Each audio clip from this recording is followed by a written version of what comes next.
So welcome to the Bureau of General Services Queer Division. My name is Greg Newton. We have Brian and Lewis helping out as volunteers tonight. The Bureau is, we like to say, a government agency for a government that does not yet exist. And the primary service that we provide is this very space, holding this space for queer books and queer culture. And queer people like you. And honorary queer people if you don't identify them. Or now an honorary. So we don't have a cost for tonight, but we do have a suggested donation, $10, give what you can. Another great way to support us if you don't want to put money in the bag is to buy some books. So I'll leave that to you, but I'll pass this around, and there is change in here, and please give what you got. If you're not already on our email list, you can sign up for that at the back, and you'll get an email every Monday about our upcoming events. But tonight we're really happy to have a panel to discuss the work of Tobias Wong. The exhibition has been up since January, and we're happy that we are extending it through April 14th. And you're going to hear a lot more about that, so I won't say too much, but I do want to thank Pablo Griff, who's here, who's one of the co-curators, and Dean MacGregor, the other curator who put this show together, who proposed it, and who helped to put this panel together. So I'm going to turn the mic over to Olivia Shao, and she's going to introduce our panelists. Thank you very much. Thank you, Greg. Hello, please welcome Paola and Antonelli, Senior Curator of Architecture and Design. Can you hear me? At the Museum of Modern Art, and Rama Chorpash, Director, MFA Industrial Design and Associate Professor of Product Design at Parsons. So, thank you for all coming on this rainy day. Paolo, in the exhibition catalog for Toby's show at the Museum of Vancouver, you mentioned in your text that everyone has Toby stories. Can you both tell us your first encounters with Toby and how you came across his work? It's funny because Rama was saying just a few minutes before that this should be really a dinner because probably everybody in the audience has stories that wants to tell, and it would be really, really fun to hear you all. Maybe we will afterwards. But I have to say that I met Toby through two ladies that are here, that are Vanu and Tulia. They used to have this store called Terminal NYC on Watt Street.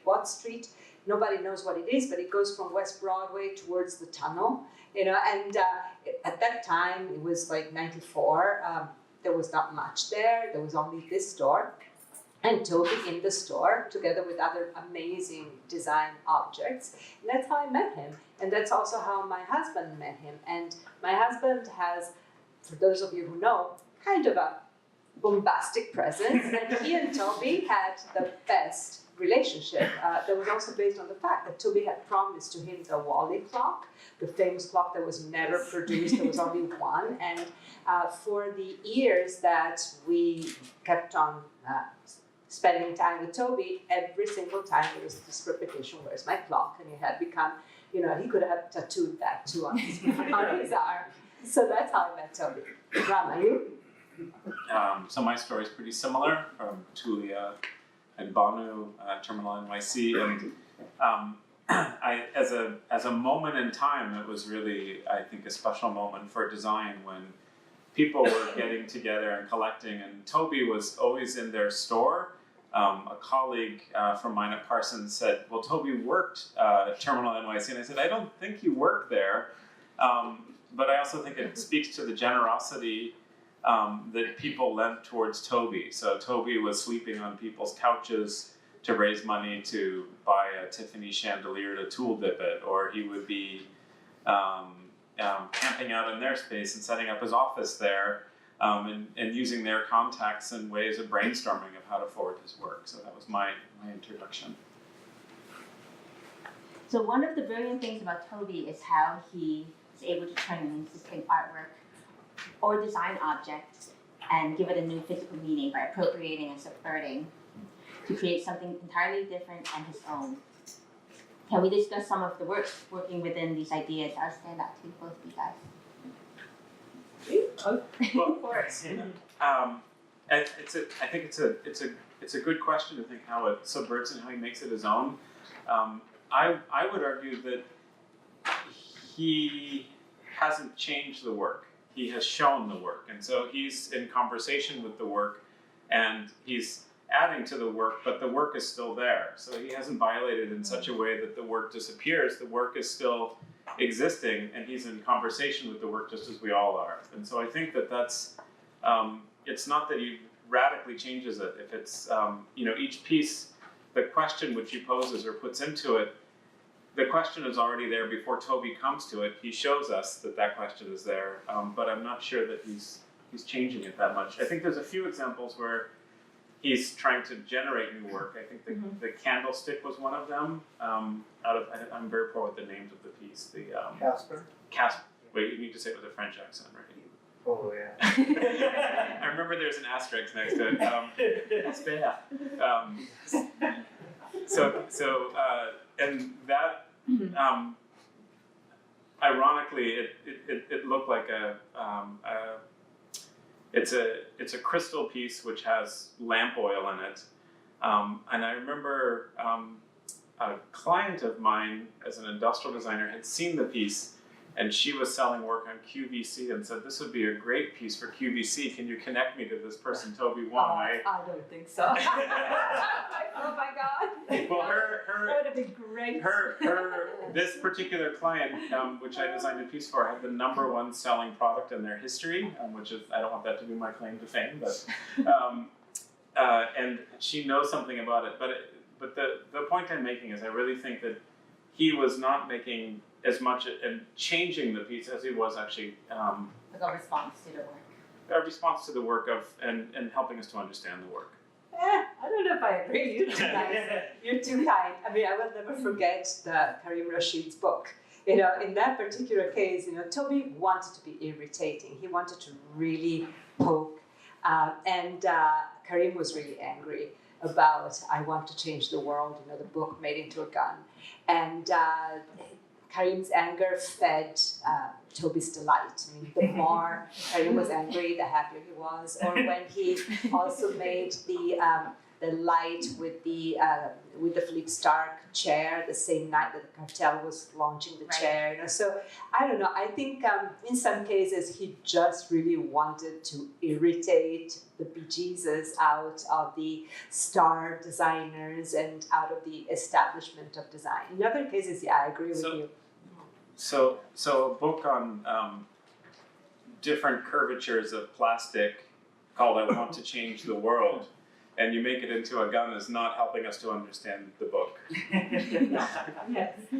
So I believe it's open to interpretation.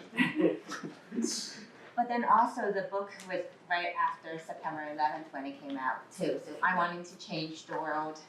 And that's right, yeah. so I mean, it takes on definitely a different meaning. Okay, so Toby's work is often an intersection between art and design.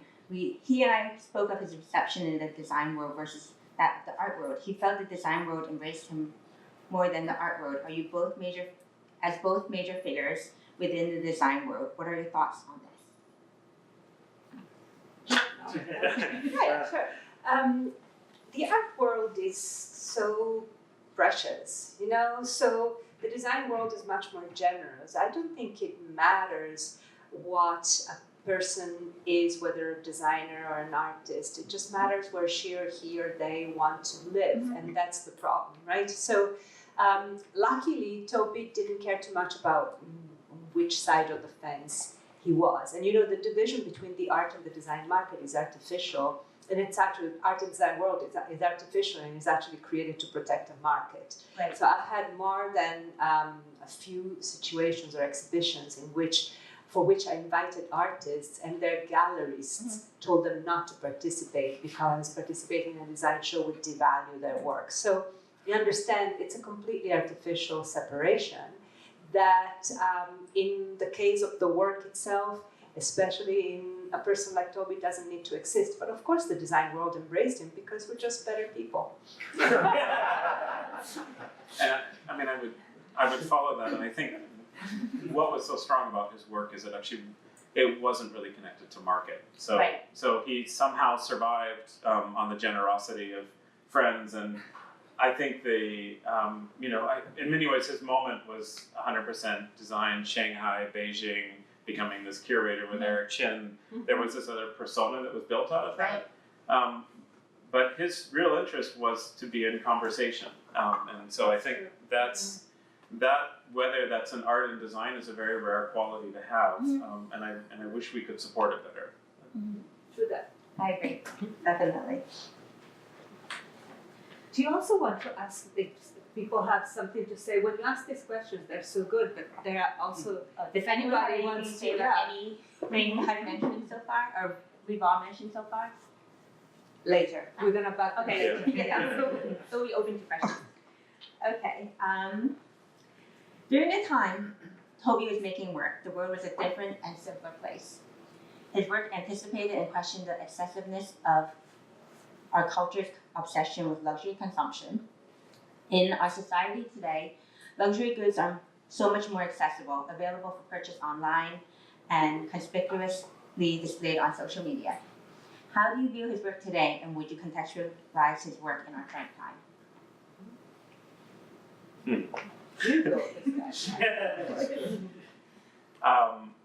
I think the closest we got to how he would be working today was the wedding registry, where he set up a registry on Moss, which was you could sort of buy into this, and I think that would have been a great format for him to be working with, would be a digital platform. I'm pretty convinced. That said, the little I know of his work was very much about touch, craft, and authentication of the thing. So it wasn't just about ideas, but it was actually about having an artifact. So I don't know how that would really play out, but I know that it started to touch this moment with that project. I think he would have a ball because he was always about the emperor's new clothes, and there's a lot of emperor's new clothes to be had these days. I think he would have a ball with the pop-up stores. He would have a ball with Off-White, with Vêtements. He would have a ball with these self-parodies that he would just take to the nth degree.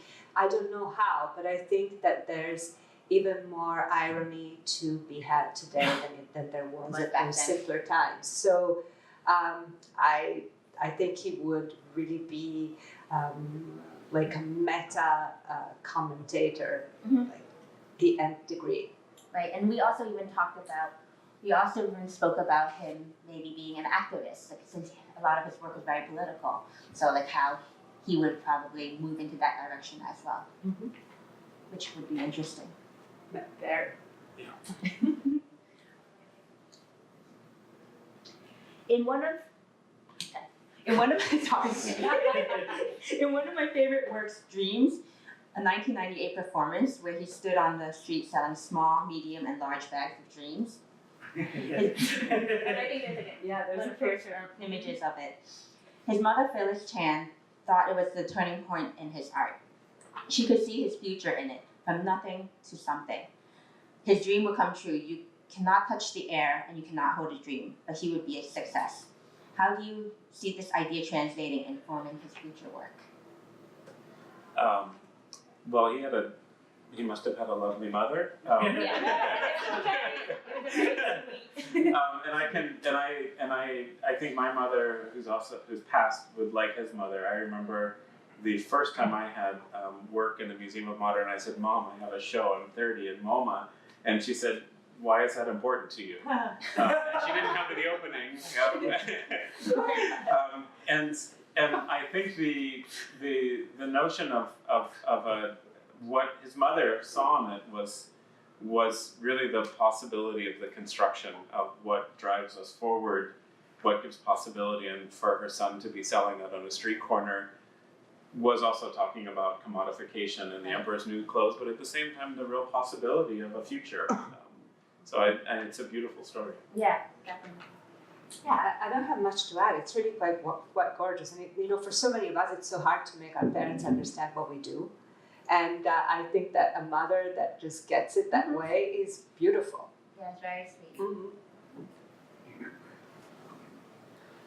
Should we show the video? But let me first talk about it first before we show the video.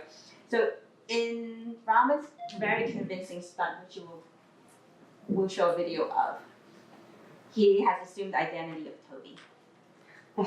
For it was like 3 to 5 hours. Like the video is quite short, but it was like a whole day event.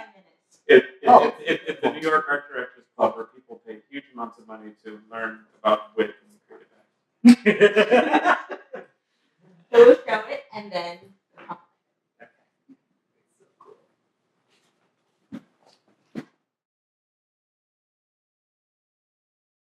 This is a piece I did in 2002, and it was really a debut piece for me in the sense that I was asked to do a project at Terminal NYC. It was a group of Turkish store owners who were very supportive of design. They didn't make it through the .com era. And this piece is called This is a Lamp. It's a paraconceptual piece in the sense that I didn't make any new pieces. I took existing pieces. So the bubble chair was going to debut by Philippe Starck, and I was able to get a bubble chair before the debut, and I put a lamp in it. So it was a way to light it. Bertoli, who owned Cartel, was furious at this, feeling that somehow it had jeopardized the Philippe Starck launch. And I think this is an interesting paradox in the work, where you have this question of people parroting work and the danger of a person with wit. And so in this case, Bertoli was furious, but when Starck went on to make a matching table, he put a lamp in it. This piece is called the rubber-dipped chandelier. It's a Swarovski chandelier. And the piece is really, it's an equation of opposites. People hear from advertising looking for an equation of how to create wit. You should look for opposites. But there really is no equation. And it's really a question. And I think the significance of the work to the individual is important. I mean, this is a piece at the time of making. It really cost me a lot of money to buy the chandelier. And the work is not about me, it needs to be something much larger, but in a sense, that risk of what I needed to put into the piece gave me a sense of dedication that I might not have had otherwise. And so it's a rubber tool-dipped chandelier. Actually, I saw it in Business Week, and they said it sort of has the whiteness of an iPod, and the chic coloring of an iPod, which I thought was interesting.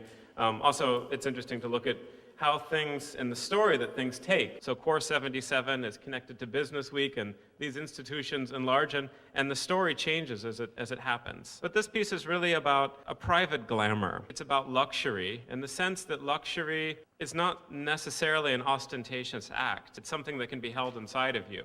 I have another series, the Pearl Drop earring from Tiffany, which is a Black Sea pearl dipped in black tool dip. And the user, the person who wears it, is aware of what's behind that tool dip piece, but the voyeurs don't necessarily see it, and it's a point of discussion. There's also a vulnerability to this piece, in fact. It's not a piece which destroys the crystal at any moment. You can peel off the tool dip, and the piece is actually quite well protected. And the piece might, and they'll peel it off and they can resell it. The Tiffany earrings have a value as well. But in that peeling, they've also lost the value that I've put towards it. And so it's really a question of what do we value? And it looks at design and art making as a decision, and it's an agreement between the consumer and the person who's designing it. A lot of you are familiar with this piece. This came shortly after 9/11. Karam had his book release, I Want to Change the World. A lot of people were excited and they said, let's break Karam.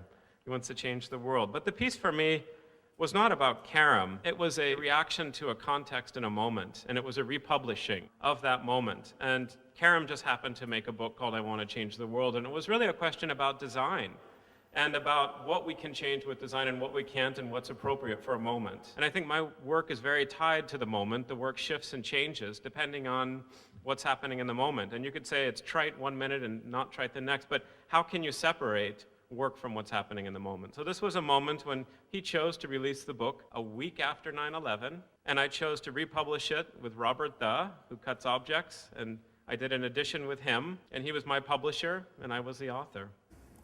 I hope this piece doesn't speak too loudly. It's a Tiffany ring, looking to sell more if anyone's getting married. It's a piece in which the user can protect themselves. And I think there's duality. You want to give them something rich. You want other people to be jealous of the wealth. But it's also a way to protect. The experts tell me a 1 carat diamond is just enough to dig to the bone. And you need something that really can penetrate. So it's a protection ring. These are just diamonds and platinum. And it's no different than plastic or paper. I've looked at this relationship of what the power of these objects are. I've inverted it. And I've I've created an opportunity for people to sort of speak out with the work. And you go to Tiffany, I chaperone you there, we choose a stone together, we talk about clarity of the piece, what you want to represent. And in fact, when I'm gone and the grandkids go, what the hell is that ring? And they want to sell off the diamond, much like the tool dip, the piece keeps its intrinsic value. And I'm also very intrigued with that relationship of my comment on the piece, but in a sense, I'm just having a relationship with that piece. This piece is about relationships as well between Carlos Salgado and Tobias Wong. Carlos is someone I've collaborated with for a long time. He owns Scrap Pile. We went to Moss Design, stepped into the store window without permission. Well, we sort of got permission. We said we're getting married.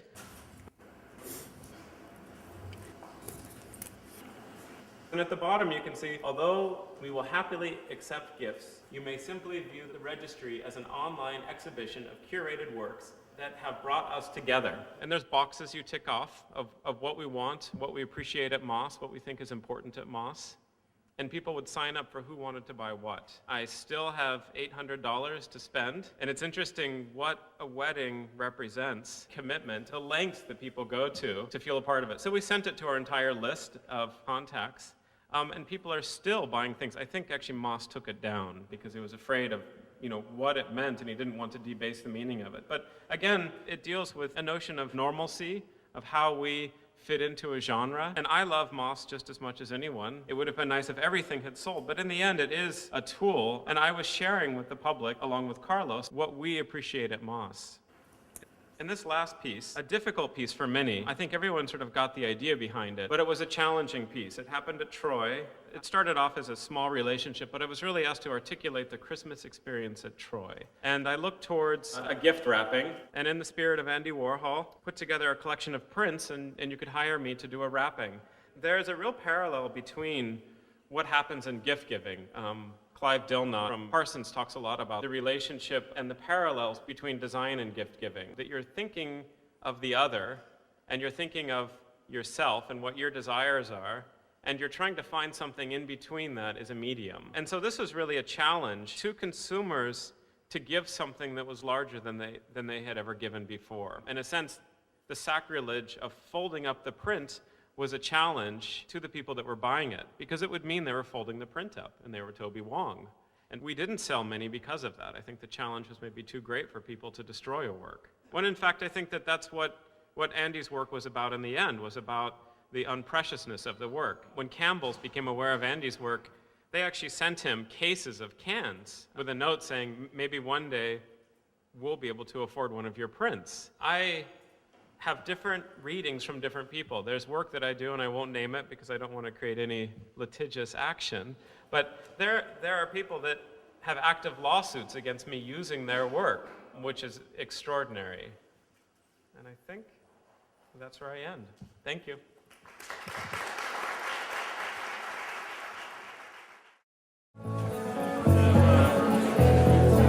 I'm Rama. Oh, Toby Wong and, of course, all the other panelists. I really was really looking forward to this. So, I'm a big fan of Toby's work. Toby's a genius. I mean, he's just amazing. It was just great watching him speak, because he doesn't have so many appearances or gives so many talks, so this is a really rare... I thought he was rather articulate. Oh, more than I would have been. So. Thank you.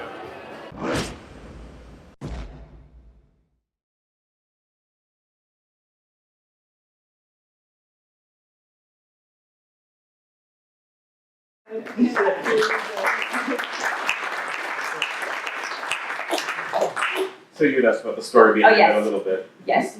Can you go into detail your experience and how it all happened? So I'll just go back a little bit how it started. So Toby and I knew each other. We had been in some shows together through Tulia and Banu. He had wanted to collaborate with me. I had wanted to collaborate with him.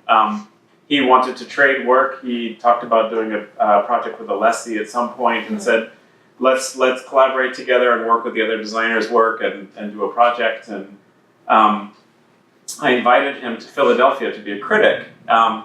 and at the University of the Arts, where I was chair of a design program. And as a small program, you don't have a lot of money, and I gave Toby everything we could. I think it went to the next video. Yes. John. Oh. So I bring Toby there, and we're doing this 3-day charrette, and we bring him as a critic at the end of the charrette, and he's completely silent, and he's feeling very uncomfortable and nervous in front of the group, and so I say, this is awkward for all of us, and we've spent the department budget on your guest, and I apologize to all of you, and Toby would like to apologize too. He's just feeling shy.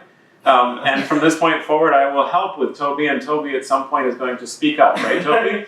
And he's sitting there completely silent because an hour had passed. And so I said, what Toby would say about your piece would be this. I disagree with what Toby is saying because I think this. I say, is that right, Toby? And he would kind of nod, and then he would say no. And we went back and forth like this, and finally I got it out of him to talk.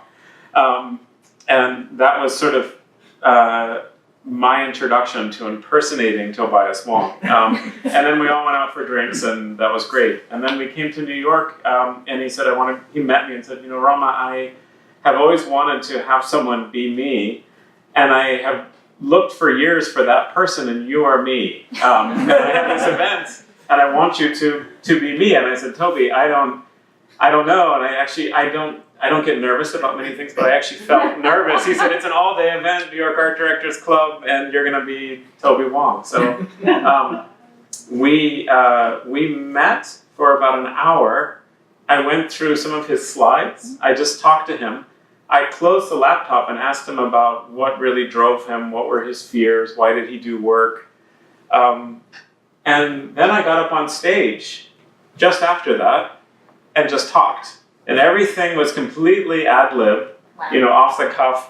And then all of the blogs, and including Alan Choden, of course, 77, they said it was rehearsed, and he did an act of a lifetime, and it was a 3-hour acting. We went out to dinner afterwards with everyone. We went with Stephen Heller, who's a really great thinker and writer. And Stephen was sitting next to me with the founder of Kid Robot, and we're all together. And he said, I don't understand, were you adopted by a Taiwanese family? Stephen, I'm not Tobias Wong. That's Toby. And he got up from the table with his dinner sitting there, and his partner just left. And we had, and during it we were interviewed by Fast Company, all these magazines. Toby, what's your next move? And but that's how it started. Great. Yeah, that's a wonderful story. Thanks for clarifying everything, because I think you read so many different things online and never really the truth. Well, I considered writing something and posting it because really what the act was about was not about an impersonation or the imposter impersonation, but again that it really is a decision that he has philosophies and ideas and if you can channel that, if you understand where he's coming from, then we are all Toby Wong. And that's really, I think, and that's really, for me, very much what his work is about. It is the death of the author in a lot of his work. Like, he does disappear. It seems so out front, he's challenging, and I understand the provocateur, but at the same time, he's incredibly shy, he's invisible. He crafts it to the nth degree so that the work stands on its own without him. There's no process. It just appears, like Tadalonga was like, on Earth, and it came from nowhere. And that's, right. That's all of you are Toby Wong too. Well, it's actually quite funny because him and I would go to book fairs and art fairs together, and I was actually always Toby Wong, and we were like the same height, and so he was like, oh, she's Toby Wong, let me introduce you to Toby Wong. Exactly, so it's funny. So should we open to any discussion from the audience or questions? Or your best Toby story? Oh, that's a great one. Yeah. Pablo? Well, I can add context to dreams. We did that, the reason we did it in Soho, because we did a lot of this performance stuff in Soho, was because right in the corner was Face Stockholm, and we had a friend that worked there, and every day that we would kind of go to take these pictures, it was raining. So there was never a day we couldn't go and it was like sunny and beautiful. So we'd have to go to the makeup store and kind of like get dry and kind of like have food and use the washroom and then kind of go out again. And I think we did over 3 or 4 days to just take the picture. We did it other times as well, but that one time that we had full bags of air and stuff. Did people buy? People buy it. Some people just said, I'll take one and walked off and didn't even ask why or what the question was. Some people would say, what is this? What are you doing? Some people would laugh. Some people knew art and knew where it came from. So it was a lot of it was a mixed bag.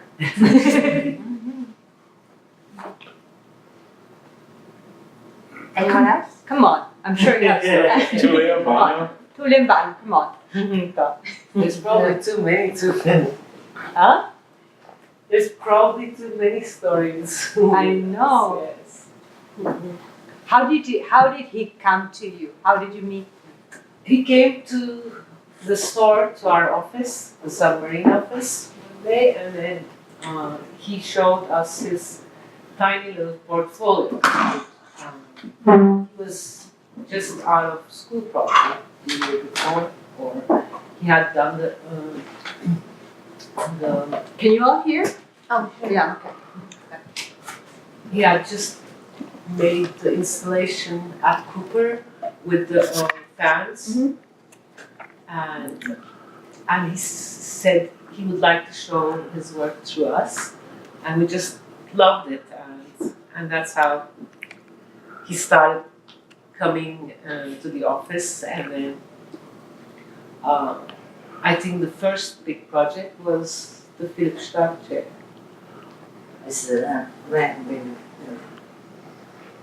In the truck.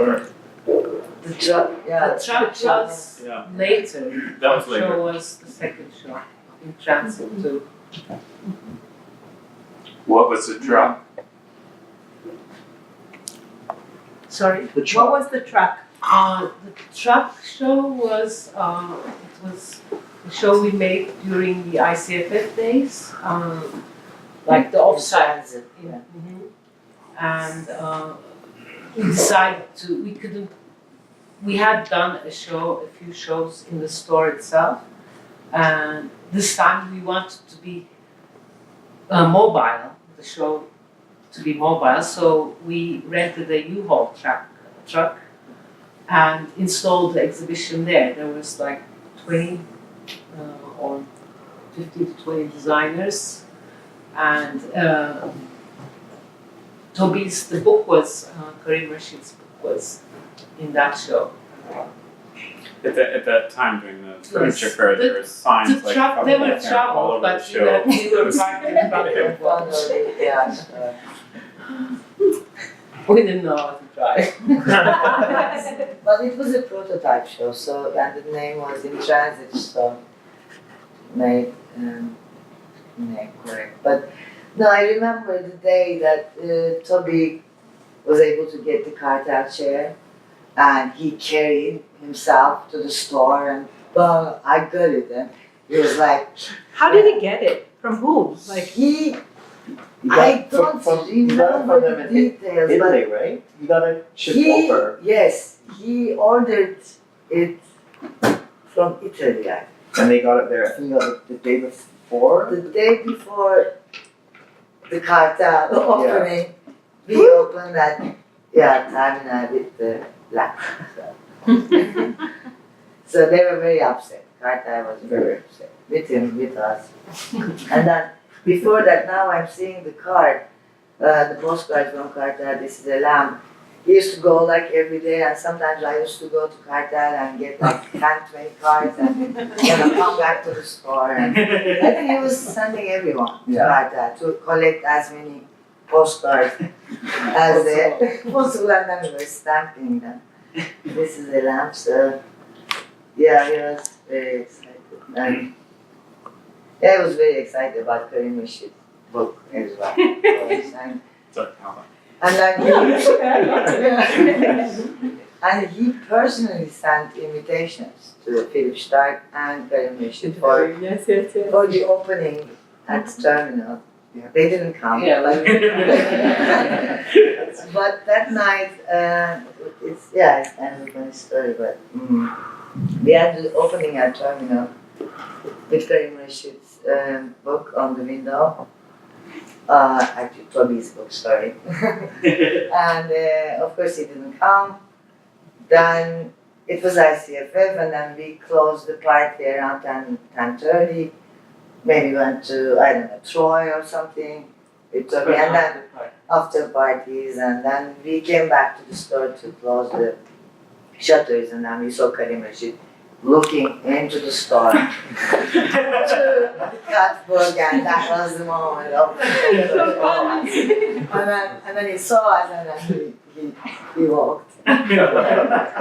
So that was good. So yeah, Toby was doing to provoke some designers for sure. The night of the Philip Stark signing, Toby actually took an Eames chair and got Philip to sign the Eames chair instead of one of his own works. And so I can't remember what it says, but it says something like, to Charles and Ray, love Philip Stark. on that chair, yeah. On the way here, I almost threw it out, but so I was leaving my house and it was raining, and I was going to bring a discreet black umbrella, and then I had this sort of monster umbrella that I brought back from China of someone that's courting Parsons to build a campus, and it was all extruded aluminum and really heavy, and everyone was laughing that I brought it back on the plane. And I opened the door and it was really raining hard. I said, oh, I'm going to bring that big umbrella. And I'm walking down the hill, and the wind was really strong, and the umbrella exploded, and I was left. And I watched this. I live on the North Shore of Staten Island, which has the highest point on the eastern seaboard. And I watched the umbrella just floating away. And I was thinking of Toby. And I'm not such an auspicious person, but it did feel really auspicious as I'm standing in the rain with the umbrella. And what I was thinking about was that conversation we had about his work, and I asked him, what is your process like, and how do you get to where you get to, and do you, are there accidents? And he said, no, I think about it and it's right, it's perfect. And he was really, and everything, and that was a real surprise for me, of how he viewed his work. And it was, for me, it was this sort of collapsing umbrella of, everything is in control, but at the same time, it's not. So that was a big takeaway I took from that conversation, was really about how he wanted to think about the work in its totality, and he felt that the work was finished, but in fact it wasn't.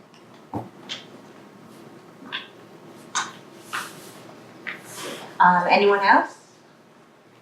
I'm wondering did Toby ever show his work specifically in an art context, or was it generally always in the design context, or just on the street? I think a lot of it was mainly in a design context. And I think he did mention that he did want to be in an art context often. But I guess when we were talking earlier, he did say to me that he wanted it to be in a gallery at one point, but I think it always was, he definitely got more embraced by he was definitely embraced by the design world. You just need to give it more time. Yeah, I agree. I think that one day an institution will definitely be showing his work in both art and design contexts. Well, there was a small show at SF MoMA, right? But that was design as well. Design It was as well. design. Or maybe I think in a lot of it, maybe in the European, I know a lot of European galleries or museums, there's a mix of art and design, maybe. Something in Europe. But I mean, in Europe, it's also like I've shown my portfolio and I've been featured in magazines and things, and they ask me to separate my portfolio. And they're like, we want this here, we want that there. We want to do a feature on you, but we would like to take your artist profile, or we want to take you as a designer. But it's really like they break apart the projects. Right, which is weird because you think right now is a lot more organic and fluid, and there's not such a division between art, design, And I think that's how he Exactly. perceived his own work, was like that, with the paraconceptual. Very, that's how he started in 2002. And wherever he showed his work, it was both received as an art intervention, as also a design intervention Exactly. together. probably. There's just like this blurring of lines. I was actually, I don't know if they're here, but I was curious if the curators of this exhibition could talk about why they chose this space and what the process for organizing this amazing exhibition was. Greg might be better because Dean actually approached Greg. So maybe you're better at I mean, it's a great space because it's in the center. It's I mean, originally, you guys were talking about placing a Felix Gonzalez Torres work here, and in other locations nearby. And that was going to be the Golden Hurt. Yeah, but we got it have there the anyway. Party City version. Yeah, much more affordable, Accessible to less all. red tape. They wouldn't loan us their plastic beads.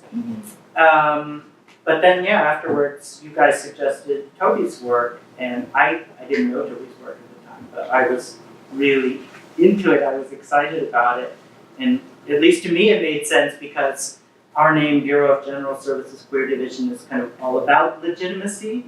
And when we founded the Bureau, it was in 2012, and anything having to do with gay politics was about gay marriage and gays in the military. And we were thinking about how weird it is that queer people are looking to the state to validate them, to legitimize them.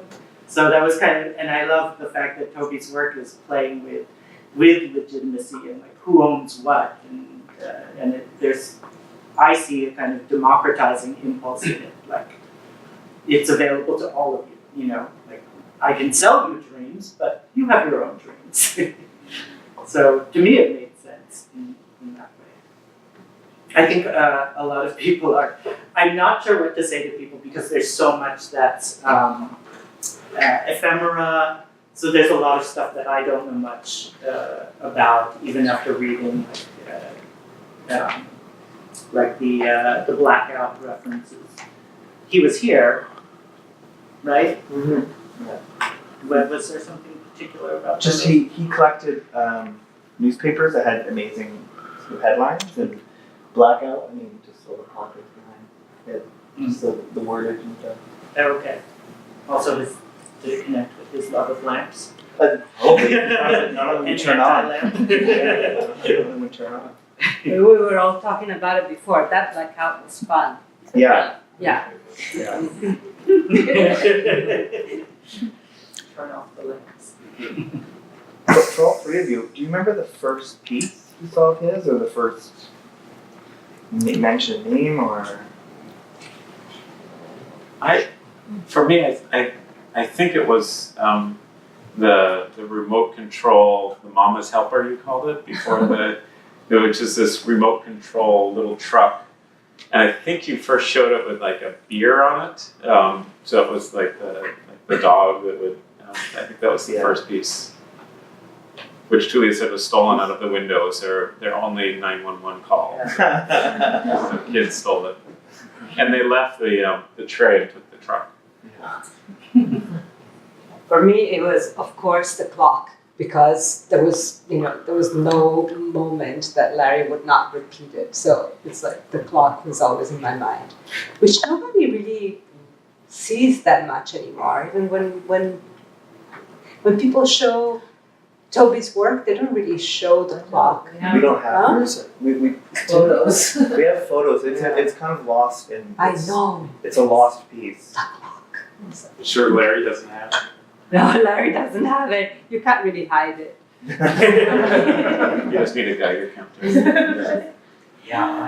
I think it would probably be maybe the Perfect Lovers piece. Like I would see a lot of his work at Barbara Moore's, Bound and Bound, the bookstore. And he was working on a lot of the reflux editions, and then so he would sometimes have pictures of his work and show me Polaroids of what he was working on, and I think that was where I pretty much saw his work early on. So, anyone last questions or comments? What would you say the role of subversion is in design? The reason I ask that is I think the art world, say the film world, is very used to the idea of subverting the media to create a message. And I think that subversion is a very important part of design. And I think the role of subversion is in design. The reason I ask that is I think the art world, say the film world, is very used to the idea of subverting the media to create a message. And I think the role of subversion is in design. The reason I ask that is I think the art world, say the film world, is very used to the idea of subverting the media to create a message. the design world doesn't seem to, maybe this is an assessment, the design world doesn't seem to be as evolved in that way, and maybe Tobias's work is one of those statements about subverting the media and the methods within the design world to create that statement. So the question is, like, what do you think of the role of that? Is there a place for subversion in design? Or is it subversive in the first place? Well, I mean, to compare artists with his work, for me, someone like Gordon Matta Clark that's looking at a system of buildings and showing the vulnerability of a structure that repeats over and over and over. And again, like when he takes the Coke spoon, which is he took the McDonald's coffee stir and made it out of 2418, I don't know what the carat is, but gold, to show that it was a Coke spoon. I think it's a positive thing when designers are self-aware of the impact of their work and can comment on it through the work. And I think more designers need to do that. So for me, Toby's work is important. I would like to see it as a call for designers to become more aware of what they're producing and to do it within the work and the operation of working as a designer. So, and I think when we talk about simpler times, there is an urgency to not just commenting about it, but actually changing it. Yeah. And so I think when I think of social media, I see it as a change agent that Toby would be working in, where it wouldn't be about the fringes of design and talking about a community speaking to that audience, but I would hope that it would actually be speaking to another audience. No, I think great answer. The reason I ask, I'm just thinking about filmmakers like Milos Forman. They would make films about, they grew up in Czechoslovakia, and they make films about the system, but they would find ways to criticize the system through aesthetic and kind of narrative ways, and I think they were very powerful. And I'm just thinking that what's really interesting about this is it's challenging, the concepts of what we produce, just like what you were saying. But I'm just wondering, as designers, is the design world as evolved as, say, film world or the art world? Do we need more of this? Oh, well, we definitely need more of I this. agree. It's not a question. Well, there's a whole branch of design that is called speculative critical design that was all about that. In a way, its moment has a little bit passed, but it was all about thinking of the possible consequences in the future of our choices of today. So it was a lot about subversion, sometimes not about subversion, but it was about criticality for sure. So there are, design is so multifaceted. So many people think of design only as products, furniture, maybe digital, etc. But there's so much more, and there's very few designers like Toby that do it all, So.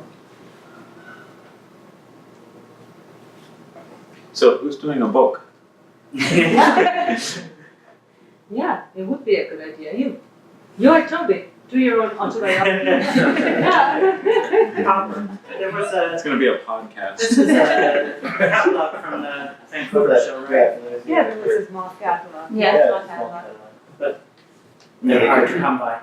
They're very difficult. I tried to look for one.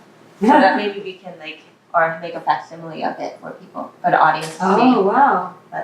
Yeah, it'd It's be very great to have it all. I mean, because that's one of the things that's been funny. It's like going online and searching and finding like little clues here and there. It'd be interesting to have it collected. Have it all. And his website is still Right. it's still available, brokenoff.com, and so you can still see a lot of his works and everything.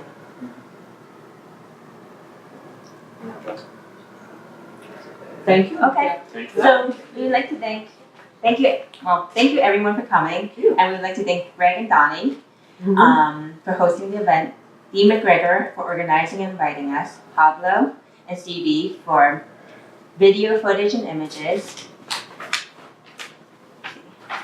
Alan, not sure how to pronounce his name, Chojanoff for Core 77 for the image and the video clip. And for putting together that whole event, which is Yes. amazing. The estate of Toby Wong, Dean Kaufman, Matt and Wayne at Light Bright Neon for Blue Anus, and of course Paola and Rama. Well, thank you, Olivia.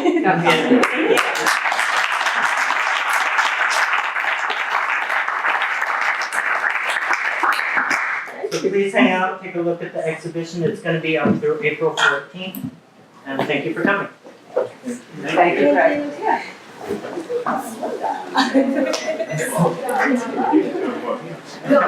We should do it together. I think we should do it.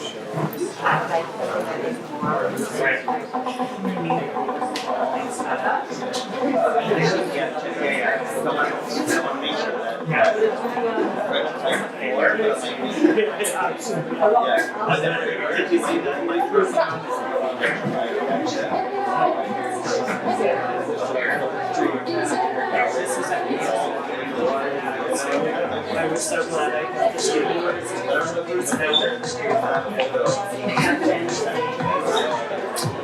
Still up. Yes, and I